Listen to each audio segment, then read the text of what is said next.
You will not believe what really happened in a small remote village called Kondwa, where every evening before the clock struck 7 a haunting fear would seize every villager, forcing even the bravest men to abandon their work and rush back home, locking their door and holding their loved ones close, because what happened after 7 was beyond human understanding. People whispered in hushed tones about figures lurking in the dark shadows that appeared only after sunset, figures that once used to be villagers themselves and now roamed the streets waiting for anyone foolish enough to step outside after 7. And among those who never questioned this rule was Rana, say the village head, a man respected and feared alike, who made it his daily ritual to roam the village before dusk, ensuring everyone had reached home. He shouted warnings at every corner: 7 is about to strike, get inside. And tonight, as always, he checked on Bola, his trusted aide, who was lazily standing outside chatting. Rana so barked at him in a voice that carried urgency: "Did you send everyone home?" Bola nodded nervously. "Yes, Ranasa, everyone is gone." "I swear," Ranasa glared at him. "You know what happens after 7. Do not make me remind you. Get home before the bell tolls," Bola quickly assured him. Yes, sir, I will leave now." Ranasa walked back to his house where his son Dev waited anxiously. Dev was a curious boy, unlike others his age. He did not blindly believe in the village tales, but tonight, as the shadows deepened, his father's warning felt heavier. "Dev, close every window, lock every door,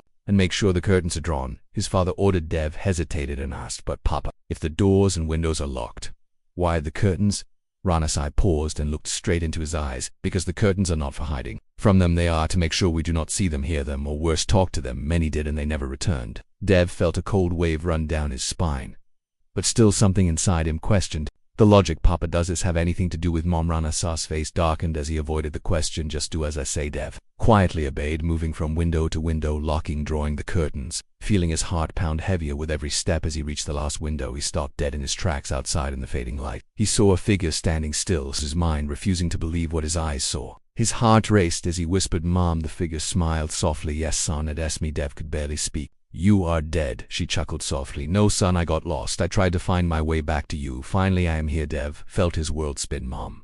"But Papa said you died." She smiled again. "Your Papa lied to you, son. I am alive. Open the door before 7 strikes. They will come. I want to see you." Dev's hand trembled as he reached for the latch, wanting to scream for his father, but she stopped him with a gentle whisper.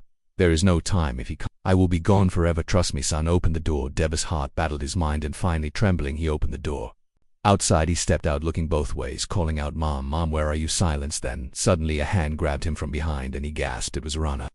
His face pale, his eyes filled with fear. He switched off the lights, pulled Dev inside, and locked the door tight, making a hand signal for Dev to stay silent. Outside, the voice of his mother echoed. "Dev, open the door. I have come for you." Dev's heart pounded in his chest. He turned to his father, but Rana shook his head and whispered, "Listen to me. That is not your mother." "But Papa," she said. "You can in the morning. Now stay quiet." Dev lay there trembling, Rana holding him tight as the voice kept calling and calling. Finally, sleep overcame him, with fear still gripping his heart. Morning came and Rana woke him. "Dev, get up. Let us go outside. See for yourself." They stepped out into the morning light, but there was no one outside. The air felt heavy and thick, as if carrying a warning. Rana looked at his son. "See, she was never here. That was not your..." Was confused. "Papa." It sounded just like her. Rana placed a hand on his shoulder.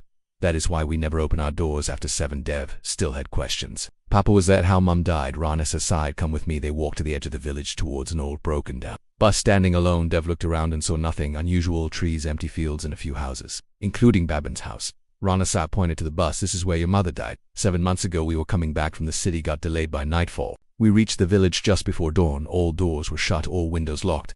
There was no choice but to hide. We hid behind a bush, but they saw us. We heard them whispering, giggling, calling. We had to move. We saw this old bus and ran towards it. I got inside first.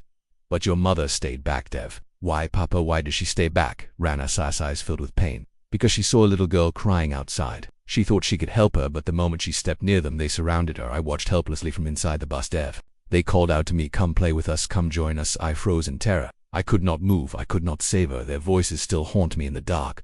But when the sun rose, they vanished just like that. And when I stepped out, there was no trace of your mother. She never came back." Dev felt his legs go weak. Rana continued. "Later, the villagers told me the ones who'd come after 7 are our own people, turned into them, hunting us every night." Dev wanted to scream, but his voice caught in his throat. "Papa, but how did you survive?" Rana remained silent. They walked back to the village that day. Dev sat outside Kaki's shop, thinking over everything. The bell rang again, signaling 7, and everyone ran home. But Babin mocked. The old Taili's cocker warned him again, "Do not stay out after 7. But Babin laughed, calling them old fools. Dev felt a strange pull towards Babin's story and followed him as he walked home. He caught up with him, asking about the night his parents were caught. Babin admitted, "Yes, I saw them. I saw them take your mother, tear her apart, and your father hiding in the bus, and for some reason they could not enter the bus. They surrounded it, banged on it, but could not step inside. It was just lucky, Dev asked. They entered the bus. Babin shrugged. I don't know, maybe the bus had something inside. Something that kept them out. As Dev was about to leave, Babin pulled him inside, saying it was too. Sa was frantically looking for Dev, calling everyone in the village, but no one had seen him. Meanwhile, inside Babin's house, Dev sat trembling. Suddenly a familiar voice echoed from outside. Babin, oh Babin, I am here. Dev's blood turned to ice. Isia. Dev begged him not to open the door, insisting it was not his mother. Babin laughed. I know it. Not your mother, but come, let us have some fun. He pulled the curtain aside. She stood smiling softly, calling his name. Come out, Babin, open the door. I want to see you again. I've been waiting for you. Babin teased her. What about Rana Sai-1? Even see me, she replied. Only Dev can see me, isn't. That right, Dev. Babin flirted back. She urged him to open the door, and finally, but it was too late. The door swung open, and yet she did not enter. She stood at the threshold, smiling softly, calling Babin out to meet her, and she wasn't alone. Behind her, a group of children, all pale, with hollow eyes, stared silently, waiting. Babin called her in, but she refused, asking him to come outside instead. Dev whispered, she coming inside, and why are those children just standing there? Babin grinned.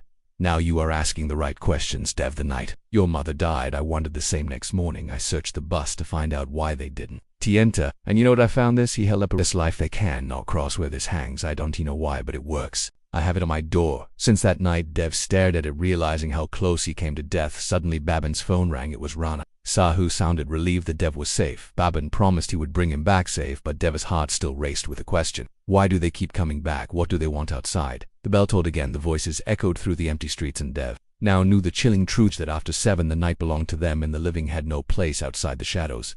And even now, as I tell you this story, remember the name Kondwa, because when the bell rings at 7 you will know they have come again, and no one is ever safe after 7.